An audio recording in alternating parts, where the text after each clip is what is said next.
Halo semuanya, pada kesempatan kali ini saya ingin berbagi tips agar blog kita mudah diterima Google AdSense. Pastikan teman-teman khususnya yang masih pemula simak baik-baik ya.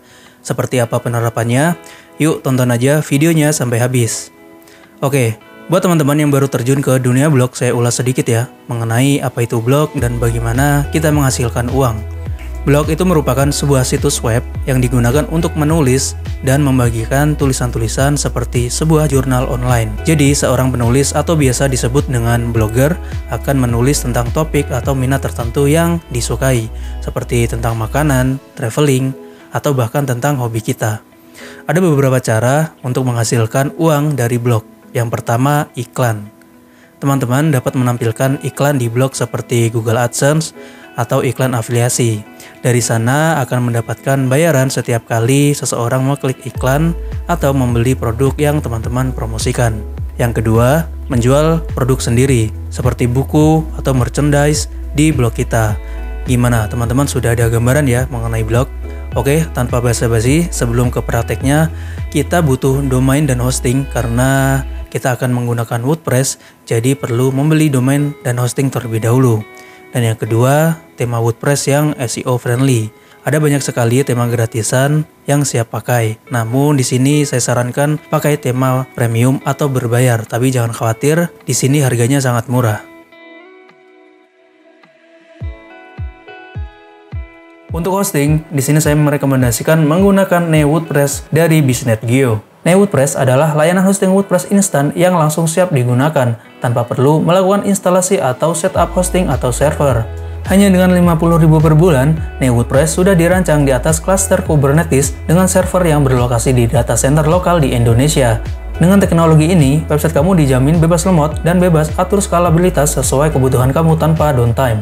Di sini, teman-teman juga mendapatkan fasilitas antara lain free auto generate domain. Ini nantinya juga bisa kita custom dengan domain kita sendiri. Bisa di scale up, free SSL, free bandwidth up to 10 GB per second, dan WordPress-nya selalu versi terbaru. Dengan NeoWordPress, teman-teman aktifkan WordPress hanya dalam 60 detik saja. Wah, ini sih cepet banget ya. Dan untuk info lebih lengkapnya, bisa kunjungi di bisnetgeo.com/product/neowordpress atau bisa klik linknya di description box. Oke, buat teman-teman yang belum memiliki akun, silahkan kunjungi bisnetgeo.com/product/neowordpress. Lalu klik tombol daftar sekarang. Silahkan teman-teman isi datanya di sini untuk register, lalu klik create account. Berhubung saya sudah punya akun, jadi langsung login di sini. Jika sudah berhasil masuk, tampilan dashboardnya seperti ini. Di Bisnet.geo ini memiliki banyak banget layanannya ya teman-teman. Nah, berhubung di sini kita akan menggunakan WordPress, teman-teman pilih menu web, klik New WordPress. Buat teman-teman yang masih baru, tentunya di sini masih kosong ya, belum ada datanya. Untuk membelinya, teman-teman bisa klik tombol di sini, create new.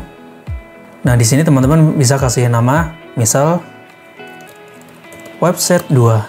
Lalu select package-nya, pilih Neo WordPress. Di sini ada speknya ya, 1 core CPU-nya, 1 GB RAM-nya, dan 5 GB storage-nya. Harganya hanya 50.000 per bulan. Di sini yang sebelah kanan ada order summary-nya. Teman-teman bisa klik next. Oke, ini detail ordernya. Dan di sini teman-teman juga bisa melakukan pembayaran melalui ATM, bank transfer, atau credit card. Dan di sebelah kanan ini ada order summary. Teman-teman bisa cek lagi ya. Terakhir, teman-teman cukup klik tombol order. Nanti teman-teman akan diarahkan ke halaman checkout. Di sana akan ada invoice. Teman-teman bisa langsung melakukan pembayaran. Kalau sudah melakukan pembayaran, nanti produknya teman-teman otomatis langsung aktif ya. Contohnya seperti ini, statusnya aktif. Menurut saya, NeoWordPress ini bagus ya. Selain kemudahannya saat melakukan pembelian, dari sisi harga juga terbilang murah. Buat teman-teman yang belum memiliki pengalaman setup hosting atau server, NeoWordPress adalah solusinya. Selanjutnya, teman-teman bisa klik bagian app-nya ini. Oke, ini detailnya. Dan ini teman-teman yang sebelumnya disampaikan. Jadi enaknya kalau di NeoWordPress itu, ketika kita belum memiliki domain sendiri, kita itu dikasih domain gratisan untuk sementara waktu. Kalau nanti ke depannya kita sudah punya domain sendiri, kita juga bisa add custom domain di sini. Berhubung saya juga belum sempat setup domain, jadi saya akan menggunakan domain ini dulu.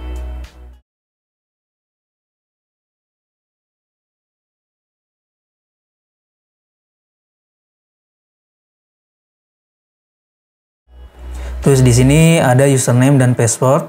Nah, buat teman-teman yang masih baru, nanti di sini itu ada tombol untuk show password ya. Nah, nanti ketika teman-teman klik buka, itu teman-teman langsung aja di copy paste ya, disimpan passwordnya karena ini hanya ditampilkan sekali saja. Oke, selanjutnya di sini ada menu application. Di sini kita juga bisa scale app ya, kalau teman-teman ada kebutuhan lebih. Dan untuk database-nya juga bisa kita upgrade, jadi cukup fleksibel ya teman-teman. Oke, langsung aja kita akan coba langsung masuk ke WordPress-nya. Teman-teman bisa login to site. Di sini teman-teman bisa memasukkan username dan password-nya. Ini datanya yang ini ya teman-teman.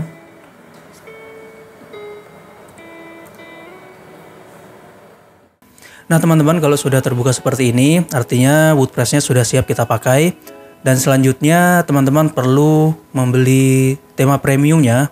Teman-teman buka aja tab baru ya, dan cari aja atheme.com. Nah nanti akan tampil websitenya yang ini. Nah di sini ada beberapa tema. Di sini teman-teman terserah mau pakai yang tema iPro atau Belo, ini sama aja, semuanya bagus. Berhubung di video ini saya akan mencontohkan pakai Belo, jadi mungkin teman-teman bisa beli yang Belo ya, biar bisa ngikutin tutorialnya. Oke, tinggal diklik aja tema Belonya. Nah, di sini teman-teman bisa baca detail dari tema Belo.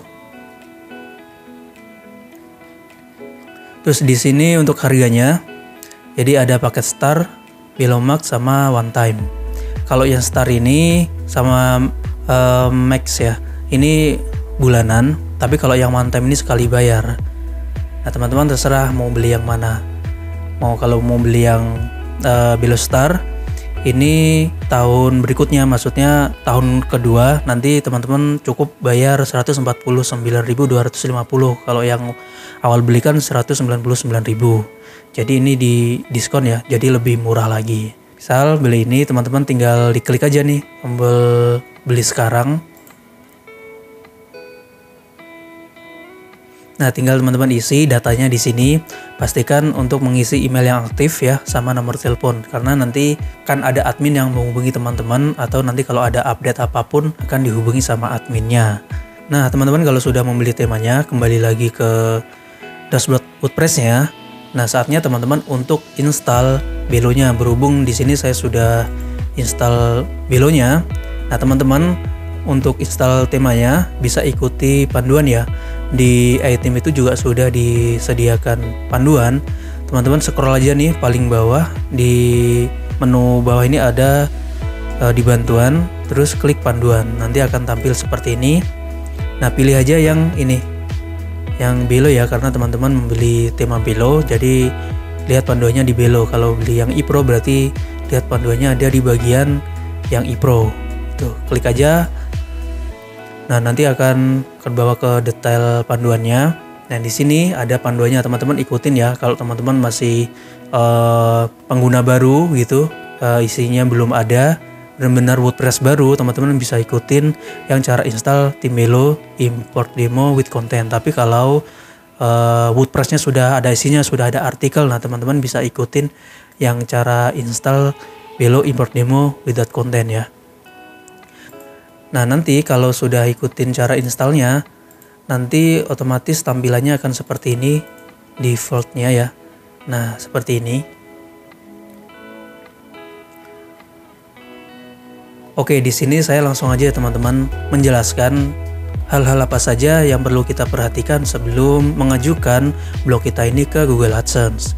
Yang pertama tentunya ada logo brand ya, sesuai brandnya teman-teman, sesuaikan aja. Terus yang kedua ada menu, pastikan menunya jelas. Nah buat teman-teman yang baru mengajukan ke Google AdSense, baiknya ikutin aja dulu ya struktur menunya seperti demonya. Di sini ada menu blog, about, kontak, sitemap, terus di page ini ada disclaimer sama privacy policy ya. Nah terus untuk artikel-artikel, pastikan teman-teman artikel original ya, buatan sendiri, bukan copy paste dari orang lain. Itu sangat tidak disarankan ya. Nah, seperti ini. Jadi di atas ada menu, di bawah juga ada menu seperti ini ya. Nah, kalau teman-teman tidak membutuhkan tombol member area, ini juga bisa disembunyikan di tutorial iTeam juga ada. Nanti teman-teman tonton aja yang sebelumnya saya informasikan ya. Nah, untuk di halaman about ini teman-teman jelaskan aja apa adanya, blognya teman-teman tuh diisi apa, diterangkan aja di halaman about. Terus kontak ini default aja seperti ini.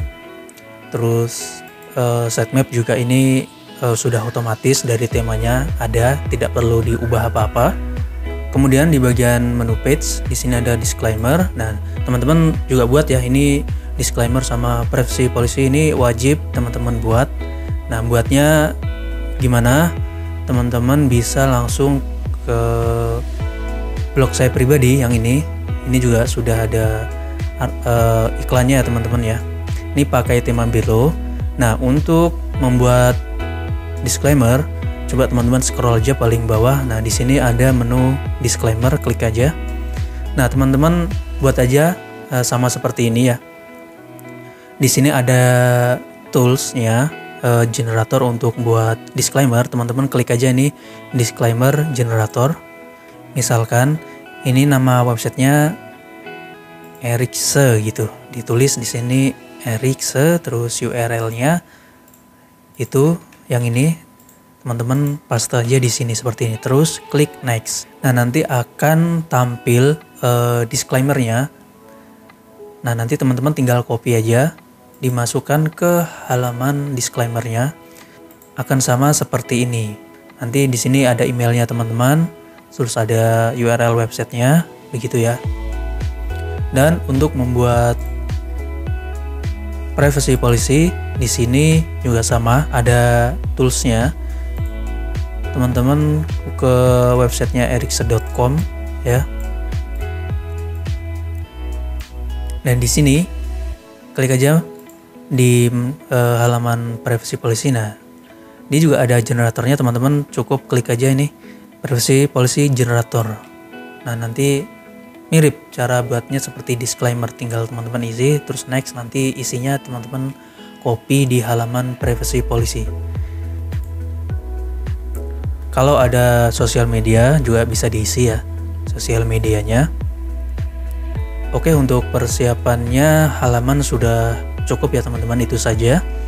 Terus sekarang pertanyaannya, harus buat seberapa banyak artikel sebelum mengajukan blognya ke Google AdSense? Sebenarnya tidak ada patokan ya teman-teman, mau 10, 20, 30 itu tidak ada patokan.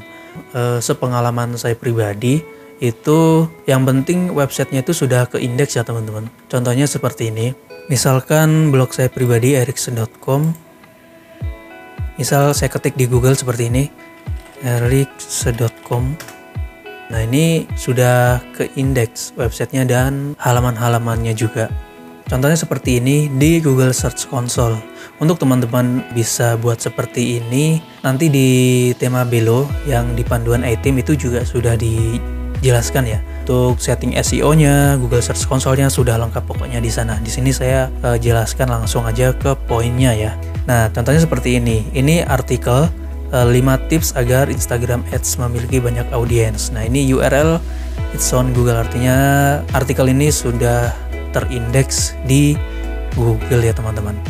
Nah, misal teman-teman buat artikel baru, nah nanti teman-teman tinggal URL artikelnya itu di bagian URL inspection. Nah, ini tinggal teman-teman pastekan di sini terus enter. Nah, nanti kalau artikelnya belum terindeks sama Google, nanti di sini ada tombol suruh kita request indexing ya. Nanti tulisannya bukan URL it's on Google, tapi belum ada di Google intinya lah ya, bukan checklist hijau ini, bukan. Kalau sudah checklist hijau ini artinya sudah terindeks, ada tulisan page indexing begini. Nah, nanti teman-teman tinggal request indexing. Nah, nanti mungkin tunggu ya, tidak ada patokan seberapa lama, ada juga yang cepat, ada juga yang lama. Yang paling cepat 24 jam setelah kita request indexing biasanya sudah terindeks ya. Tapi lama-lamanya mungkin ya bisa 2 hari, 3 hari itu. Tapi nggak pasti, itu terserah Google ya. Nanti intinya seperti itu, minimal domain utama atau website utama domain utamanya seperti ericsson.com itu sudah terindeks Google, dan artikel yang dibuat teman-teman semuanya juga sudah terindeks Google. Dan hal apa lagi sebelum mengajukan ke Google AdSense, selain websitenya sudah terindeks Google, minimal blognya teman-teman itu ada visitornya ya, hariannya ya, harian ada 5 atau 10 gitu ya. Itu sudah masuk kriteria untuk bisa diajukan ke Google AdSense. Tapi kalau belum ada visitornya sama sekali, itu teman-teman fokus dulu membuat artikel sebanyak-banyaknya. Nah, nanti kalau blognya sudah ada visitornya, ya nggak perlu banyak-banyak ya teman-teman. Harian 10 atau 20 gitu sudah bisa diajukan ke Google AdSense. Seperti itu ya. Sebenarnya mudah kok untuk keterima Google AdSense tuh, yang penting artikel kita unik, bukan plagiat, hasil buatan sendiri ya. Dan seberapa banyak kata atau paragraf itu sih, kalau untuk artikel sebenarnya tergantung niche-nya apa. Ada yang artikel panjang, ada artikel pendek ya, minimal bisa ya 600 kata lah, itu sudah umum ya. Kalau yang artikel panjang bisa 1000 ke atas, itu lebih bagus kalau bisa. Tapi kalau yang pada umumnya itu 600 kata sudah cukup. Dan di sini kan teman-teman perlu juga diperhatikan untuk memasukkan gambarnya ya. Terus di sini kan ada headingnya ya. Ini juga perlu teman-teman bisa sedikit-sedikit belajar tentang SEO, yang dimana setiap artikel itu memiliki heading seperti ini ya. Teman-teman bisa pelajari, atau teman-teman bisa melihat contohnya di blog saya pribadi di ericsson.com. Nah, di sini di setiap artikelnya teman-teman lihat aja detail artikelnya, cara buatnya seperti apa sih. Misalkan di sini ada artikel 5 tips agar Instagram Ads memiliki banyak audiens. Nah, bikin aja teman-teman simpel-simpel seperti ini ya. Nih, dibahas untuk pertama menjelaskan Instagram itu apa, dan terus langsung ke tipsnya. Nah, seperti ini. Ini ada 5 tips. 1. Fokus pada tujuan. 2. Fitur swipe up. 3. Dan selanjutnya. Ya, simpel-simpel seperti ini teman-teman. Ini sudah oke lah ya. Dan kalau semua sudah dilakukan yang sebelumnya kita bahas bareng-bareng, ya tinggal teman-teman mencari visitor ya. Entah artikelnya teman-teman share ke sosial media, bisa Facebook, WhatsApp, Telegram, dan lain-lain ya. Ya, gimana pun caranya teman-teman untuk bisa mendatangkan visitor, siap untuk diajukan ke Google AdSense. Intinya itu tadi, yang penting minimal ada visitornya ya teman-teman. Jangan kalau belum ada visitornya, teman-teman ajukan ke Google AdSense. Ya, itu bisa keterimanya agak susah gitu. Karena Google-nya juga menilai blog kita itu sudah pantas apa belum untuk dikasih iklan gitu. Contohnya di ericsson.com ini kan sudah ada iklannya. Dan untuk penempatan iklan di tema Belo juga sudah disediakan ya, slot-slotnya, nanti di panduannya juga sudah ada. Pokoknya udah lengkap, teman-teman tinggal tonton videonya, ikutin, langsung jadi seperti di ericsson.com ini. Nah, kalau semuanya sudah yang kita bahas sebelumnya, teman-teman bisa ajukan ke Google AdSense. Nah, berapa lama biasanya ke approve atau ACC dari Google AdSense ya? Itu juga tidak ada patokan ya teman-teman ya. Itu semua tergantung Google-nya. Ada yang paling cepat 24 jam juga sudah dapat email kitanya bahwa blog kita sudah approve gitu, siap pasang iklan gitu. Ada juga yang lama bisa seminggu, 2 minggu, bahkan sampai 3 bulan gitu ya. Tapi kalau sepengalaman saya pribadi itu paling cepat 24 jam, paling lama seminggu teman-teman. Itu bisa ke approve. Ada sih yang 2 minggu juga, tapi nggak sampai 1 bulan. Yang penting itu tadi, minimal websitenya ada visitornya teman-teman. Nah, itulah tips agar blog kita mudah diterima Google AdSense. Untuk konten selanjutnya, kira-kira kita mau bahas apa lagi nih? Silahkan komen di bawah ya. Terima kasih.